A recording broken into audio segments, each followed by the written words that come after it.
Chapter 6. The ground immediately became softer, my shoes sinking into mud and sludge as I weaved around trees and bushes. Ah, I was in the mire, so Mother hadn't been lying or wrong about the swamp, at least. Mara! Falzar flew directly above me now. This is enough! More than enough! It's just a bunch of trees and mud and bushes, just like Mother said. Now let's head back to the cabin before we bump into a Shadrith or one of Lord Sycorath's other dark minions, or maybe even Lord Sycorath himself. Oh, relax, you little nutty dragon. We'll be fine.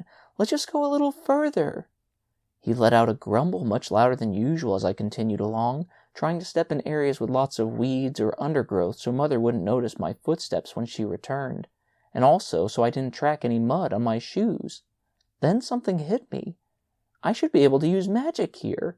We were outside the cabin realm, after all. I picked up a nearby stick and I placed it on a moss-coated log. Oh, what now? Falzar stopped too, hovering a few feet above me. Mara, we really should be heading back. I'm going to make that stick fly up in the air using my magic. That should be easy enough, right? Mara, truly, I don't think that's a very good idea. I mean, you haven't been trained to use magic yet.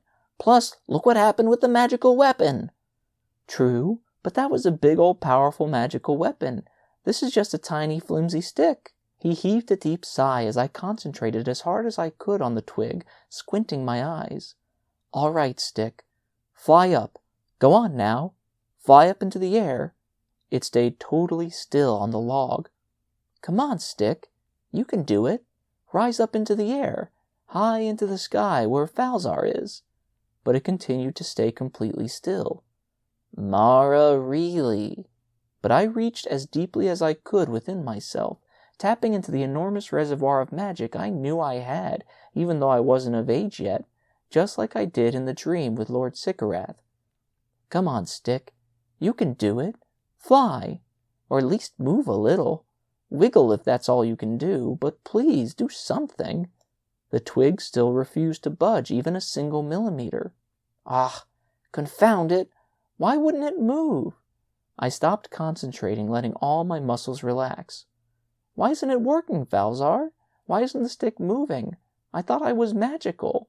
He flew down and landed beside the stick. You are magical, Mara. You just haven't been trained properly, that's all. Trust me. You'll be able to move mountains and fill valleys with oceans after you finally defeat Lord Sycorath and have been properly trained to use your gigantic reservoir of magic. I sighed, still gazing hard at the stick. Yeah, I suppose you're right.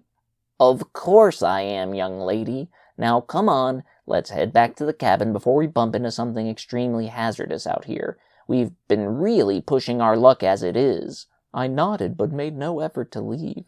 Seriously. How could it be possible? How could I not be able to move such a tiny object with my magic? It just didn't make any sense, especially since I was able to fire the magical weapon inside a cabin Mother always told me magic couldn't be used in. Things were getting fishier and fishier around here. There was absolutely no doubt about it.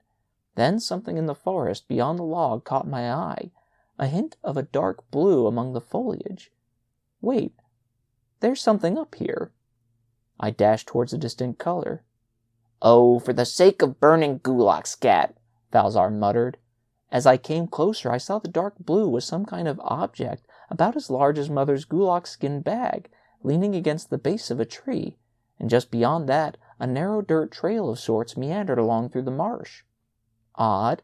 I wonder where that trail goes, and what this is. I knelt beside the object and reached out a finger. Mara, I wouldn't. It could be dangerous. It could even be enchanted with dark magic. But I couldn't help myself.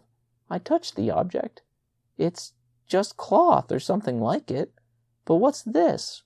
There was a tiny, narrow silver thing about as long as my thumbnail on top of the object, lining up with a thin woven line of sorts.